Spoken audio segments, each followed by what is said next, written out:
Hello dear students, आज के इस वीडियो में हम लोग देखने वाले हैं क्लास 10th जनरल इंग्लिश के ट्रांसलेशन के एक्सरसाइज 4 को हम लोग इस वीडियो में हल करने वाले हैं। इसमें जो एक्सरसाइज 4 है उसमें पास्ट टेंस पर आधारित क्वेश्चन दिया हुआ है सब। तो आइए इसमें देखते हैं जो पास्ट टेंस का कुछ बेसिक कॉन्सेप्ट है उसको समझ लेते हैं। यूज़ ऑफ वाज वर, यानी कि पास्ट टेंस में जो कहाँ पे हम लोग वाज लगाएंगे, कहाँ पे वर लगाएंगे। तो देखिए, वाज का अर्थ होता है था, थी, होता था। वर का अर्थ होता है थे, थी, होते थे। तो इस तरह से वाज वर का होता है। और ये अफर्मेटिव सेंटेंस इस वीडियो में हम लोग सीखने वाले हैं। तो नियम वन क्या कहता है, आपके बुक में दिया हुआ है। ही, सी, इट, आई और एक वचन कर्ता होने पर इनके साथ वाज का प्रयोग किया जाता है। यानी कि सबसे पहला आपको कॉन्सेप्ट ये समझना होगा कि जब भी कोई सिंगुलर सब्जेक्ट होगा तो उसके साथ वाज का प्रयोग करेंगे हम लोग पास्ट टेंस के अंतर्गत। ठीक है। दूसरा इसका नियम है वी, यू, दे और बहुवचन कर्ता होने पर इनके साथ वर का प्रयोग करते हैं, वर। ठीक है।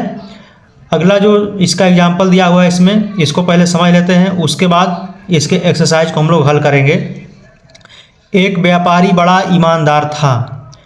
तो एक व्यापारी का होता है मर्चेंट या बिजनेसमैन भी होता है। तो a merchant was very honest. Honest मतलब होता है ईमानदार, वेरी मतलब बहुत। अंग्रेजी सरकार बड़ी निर्दयी थी। अंग्रेजी सरकार, सबसे पहले सब्जेक्ट देखा होगा हम लोगों को, the British government. The British government यानी कि अंग्रेजी सरकार वाज वेरी क्रूल। क्रूल मतलब होता है निर्दयी। अगला सेंटेंस है तीसरा, उन दिनों भारत के लोग बड़े गरीब थे। तो उन दिनों कौन गरीब थे? भारत के लोग। तो हो जाएगा the people of India, the people of India. उसके बाद वर लगाएंगे यानी भारत के लोग।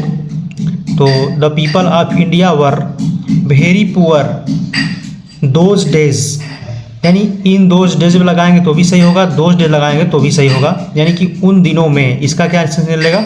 उन दिनों में भारत के लोग बड़े गरीब थे। यदि इन नहीं लगाते हैं तो उन दिनों भारत के लोग बड़े गरीब थे। अगला सेंटेंस हम लोगों का है, कल मैं बहुत व्यस्त था। तो कल मैं बहुत व्यस्त था। तो आई वॉज वेरी बिजी स्टरडे। कल यानी बीत चुका, उसमें स्टरडे लगाएंगे हम लोग। अगला सेंटेंस है, अंडे सड़े हुए थे। जब ऐसा सेंटेंस आता है मतलब कि कुर्सी टूटी हुई थी, पेपर फटा हुआ था, तो इसमें वर्ब का थर्ड फॉर्म लगाया जाता है। द एग्स यानी अंडे वर रोटेन, ये आपका थर्ड फॉर्म है, रोटेन यानी अंडे सड़े हुए थे। हम वहाँ अजनबी थे।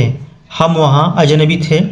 तो स्ट्रेंजर मतलब होता है अजनबी, और यहाँ पे अजनबी ज़्यादा थे, मतलब हम लोग वहाँ पे ज़्यादा अजनबी थे। कहने का मतलब यहाँ पे है कि हम ज़्यादा लोग हैं, तो इसलिए यहाँ पे क्या हो जाएगा? स्ट्रेंजर्स।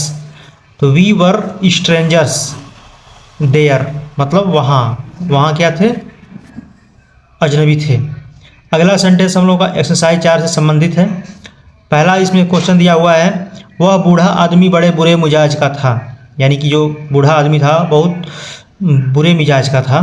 तो दैट ओल्ड मैन, इसके साथ वाज लगाएंगे। हाईली इल टेम्पर्ड, हाईली इल टेम्पर्ड का मतलब होता है बड़े बुरे मिजाज का। दूसरा सेंटेंस हम लोगों का है,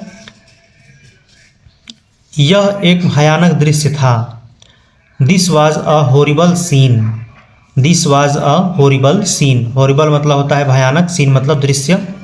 तीसरा सेंटेंस है, तुम एक मेधावी छात्र थे। मेधावी यानी ब्रिलियंट।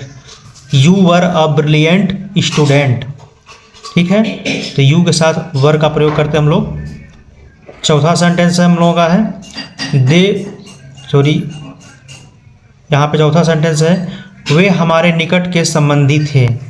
तो वे यानी दे हो जाएगा, दे के साथ वर लगाएंगे। दे वर आवर क्लोज रिलेटिव। क्लोज मतलब होता है निकट, नज़दीकी, और रिलेटिव्स मतलब संबंधी। अगला सेंटेंस है, हम उस पहाड़ी की चोटी पर थे। हम we were on the peak of that hill. Of that hill यानी कि उस पहाड़ी की चोटी पर। अगला सेंटेंस है, सब लोग बारात में नशे में चूर थे। यानी सब लोग यानी प्रत्येक लोग बारात में नशे में क्या थे, चूर थे। तो everybody was dead drunk in the marriage party, यानी मैरिज पार्टी यानी बारात में, और डेड ड्रंक का मतलब होता है नशे में चूर। डेड ड्रंक का मतलब होता है नशे में चूर। अगला सेंटेंस है खेत सूखे हुए थे और फसलें पकी हुई थी। The fields were dried and the crops were ripe. ठीक है, the fields were dried and the crops, फसलें वर राइप, पकी हुई थी, पकना होना का राइप होता है। 8 नंबर क्वेश्चन है परीक्षक बहुत कठोर था और परीक्षार्थी बहुत घबराए हुए थे। परीक्षक का होता है एग्जामिनर और परीक्षार्थी का होता है एग्जामिनीज या कैंडिडेट्स। ठीक है, तो हो जाएगा इसका the examiner were very strict, strict मतलब होता है कठोर, and the examinees were very nervous, nervous मतलब होता है घबराए हुए थे। 9 नंबर क्वेश्चन है राजपूत बहादुर होते थे।